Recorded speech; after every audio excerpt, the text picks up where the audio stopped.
Fearless, new album coming out the 20th of April on AFM, if I'm not too mistaken. Correct. So first of all, new lineup. Yeah. Tell me a little bit about the choice of Dennis as a singer and Will as a new drummer. Well, it's like a power trio setup. That's the approach on this record, whereas the first two records I did were with various guests and collaborations. I mean, me and Dennis, we started writing, we made the Immortals record for Firewind a couple of years ago.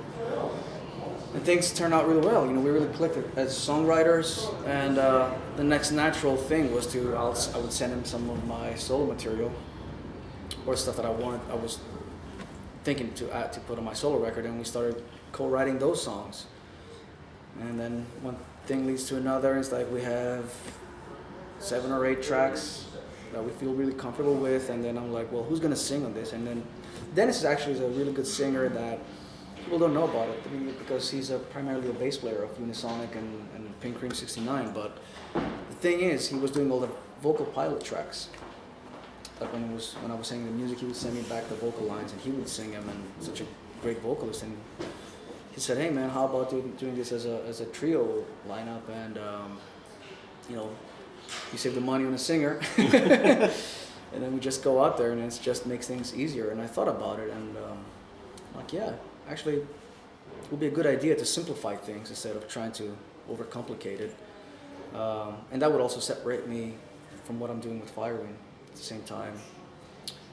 And then, you know, Will Hunt came to the picture. I actually met him last year at the Frankfurt Messe. We were both staying at the same hotel. I was there playing at the Messe with Steve Stevens, and he was doing some clinics or something. We just hang out at the hotel bar, exchange contacts, and then I thought it was a good sign. He's one of my favorite drummers. He's a killer drummer. So I reached out like a few weeks after I met him, and I said, hey man, you want to play in the record? And that's how it came about. Because I remember reading you said he was top of you had like a notional list. Yep, he was on my list. Who else was on the list? Some other amazing drummers as well. Ray Luzier is one guy I would love to work with someday. Johnny Tempesta of the Cult. Yeah. So, I mean, I had reached out actually to the guys, and everybody wanted to do it, but you know, the schedules they're all busy guys, you know. Will as well, he's very busy with Evanescence, so he just had a window to come in and do the session. So.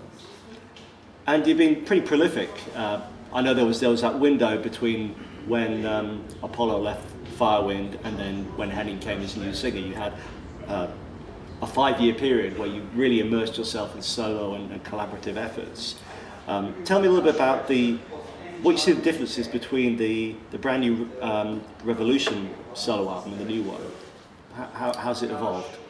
Well, I mean, the main difference, like I said, it's that it's not, you know, it's not a record with collaborations. It's like more of I have like a solid co-writing partner and co-producer on this record, whereas on the previous one, I was co-writing with different people.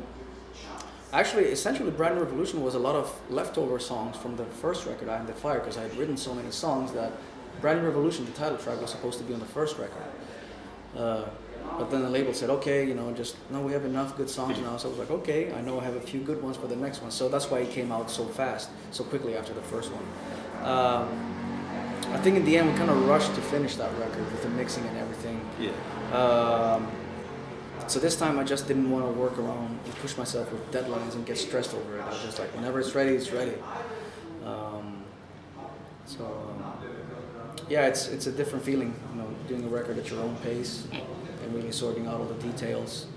Stylistically wise, I mean, to me, this is the record that I had to define what my sound is as a solo artist, what the sound and style will be. Whereas on the first two records, I was just trying stuff, you know, throwing stuff out there. Yeah. Like, it will be like the glam rock song, and then the really metal song, and then it will be like the active rock radio song, and then, you know, instrumentals or acoustic stuff.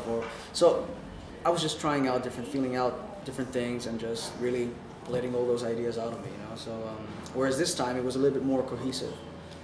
And I suppose it helps. You have a power trio format.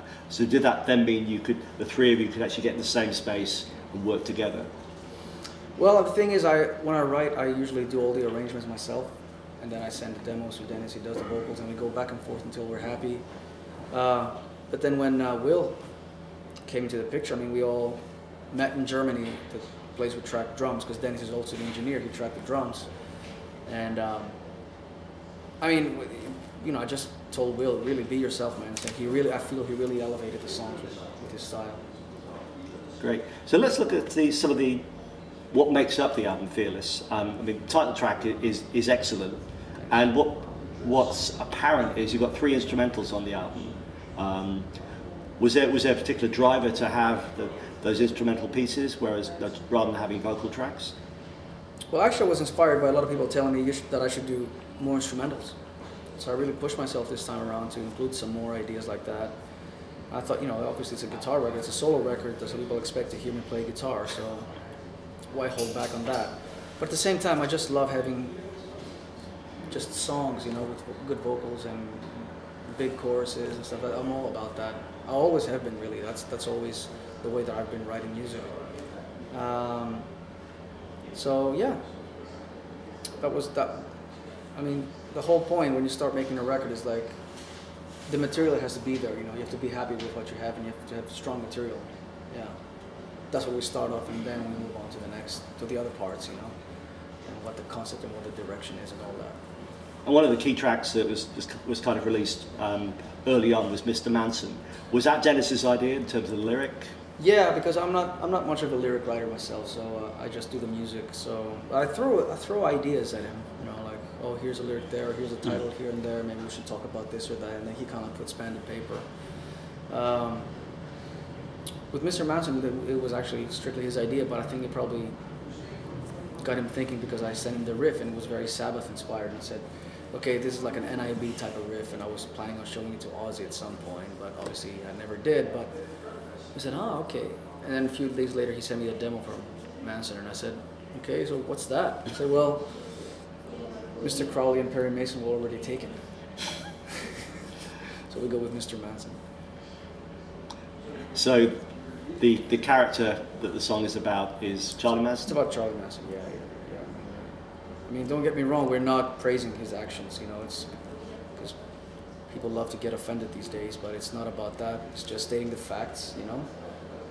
And it was a horrible thing. It's a spooky story, man. It's like even today, and it still resonates somehow today. It's still, you still hear about it, or, you know, you'll see the occasional documentary or reference about that. That's right, yeah. It's kind of funny, like he died right after we finished the song, too. I mean, we wrote the song before he died. Yeah. So.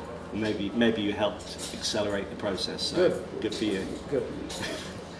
And the track that I'm sure everyone has asked you about is there's a Dire Straits cover on the album. So yeah, please explain.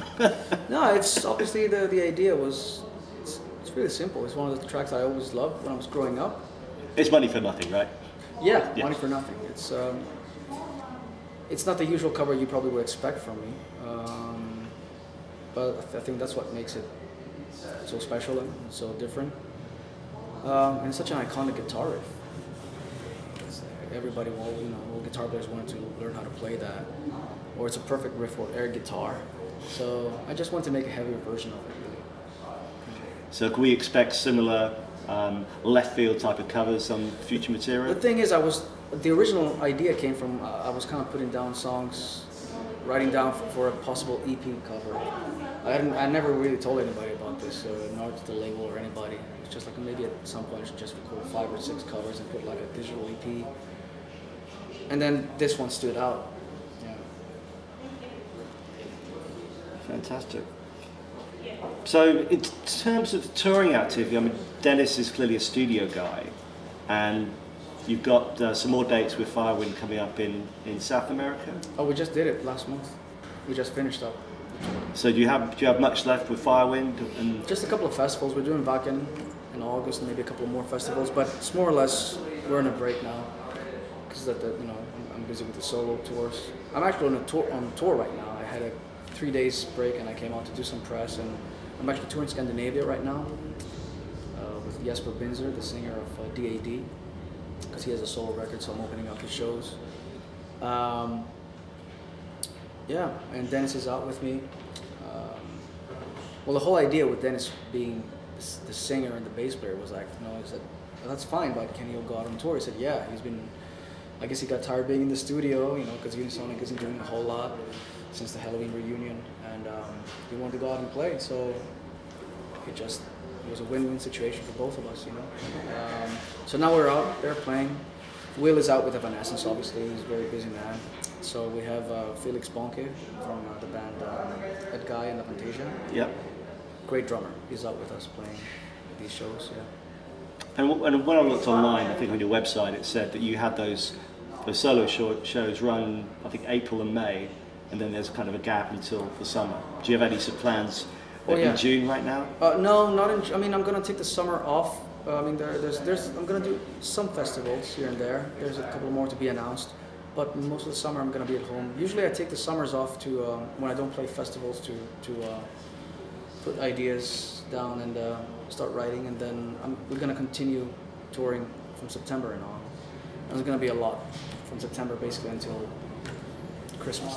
And that's more likely to be a continuation of with Dennis of the solo material. Yeah. We're going to go to America in the fall, and then discussing about possible UK dates, and then we're doing a longer European run.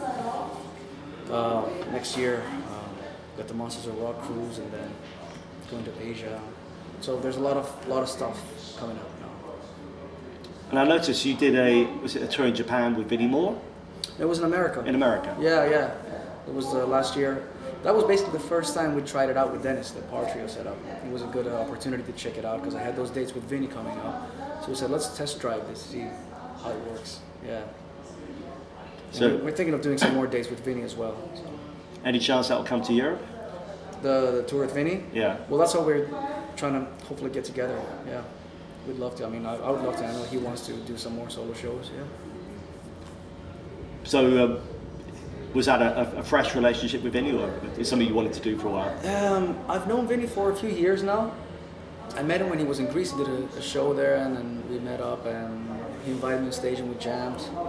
And we sort of kept in touch through the years, I would meet him at the NAMM show or, at the occasional festival, we would exchange an email every now and then. And last year still was the first time we actually got to tour together. He's an amazing player now. I mean, I'm a big fan of his since I was a kid, so it's just great to be out there and play with guys like Vinnie. So one topic areas we draw towards the end of this that I have to touch on, you were working with Ozzy for a long period of time, yeah, and then that came to an end, I guess, a year or so ago. Yeah. How did it just die naturally, or what happened? Yeah, it seemed like that. There was a long period of silence, to be honest, because he was so busy with Black Sabbath. So I really didn't know what was going to happen. I think probably they didn't know how they were going to go about it, which, happens a lot. But I think at some point last spring, Sharon called me up and she told me, what's going to happen and what they decided to do, and it was all cool with me, of course. I thanked them for the opportunity, and off we went. So do you have any regrets about not doing more material with Ozzy, or do you think you'd exhausted that? I felt that, I think after some point that it was as far as it was going to go, that was it. I didn't think there was going to, he was always contemplating about the new record. He was busy with other things, so, and he doesn't have to prove anything to anybody. He's Ozzy Osbourne, man. It's, does he need to make a new album? I don't think so. He can make it if he wants to, but, so it was not like that kind of working schedule, like album tour anymore. So there was a lot of, big gaps of just sitting around, really waiting for what's coming next. So, I mean, I would have loved to make any record with him, of course, but at the end of the day, I'm just grateful for all the stuff that it even happened, and I got to play on one of his records. So I think probably other people might have, might feel more sad about this than I do. I'm pretty content. I'm pretty happy about all that stuff. And I guess it freed you up to get the Firewind album out and to reinvigorate that. Yeah, it was a little bit of a relief because I finally I knew how I could control my schedule. I was always on standby for him because I wanted to. So now, it opened up things and opportunities for me. So I mean, actually, the minute that all this happened, my schedule was pretty much booked up right away. So yeah, it's a good thing for me to be able to focus on my own band now and finally make more long-term of a plan. So that was where I was going to finish off, is longer term. Now you've had time to think, and are there any people that you'd like to collaborate with in the future, or styles or formats? I mean, I know the Essence guys are out there playing with orchestra at the moment. Yeah, you know, there's always ideas and there's always wish lists, and I hear something like a great singer or a great player, I'm like, oh, it'd be great to do something with this guy or this. Nothing like specific or set in stone. I'm just, going along as I take it day by day right now. I'm just happy to be out there touring with my own band, making the records that I want to make. So yeah, we'll see. When opportunities come up to collaborate with other creative artists, I'm always up for that. So we'll see what the future holds. That's fantastic. Well, we look forward to seeing you in Europe, specifically in London, very soon, whenever you can manage to fit that in. I would love to come back. And as we said, new album Fearless, Gus G album coming out on AFM on the 20th of April. So thank you. Look out for that. It's a great album. Cheers. Thank you, man.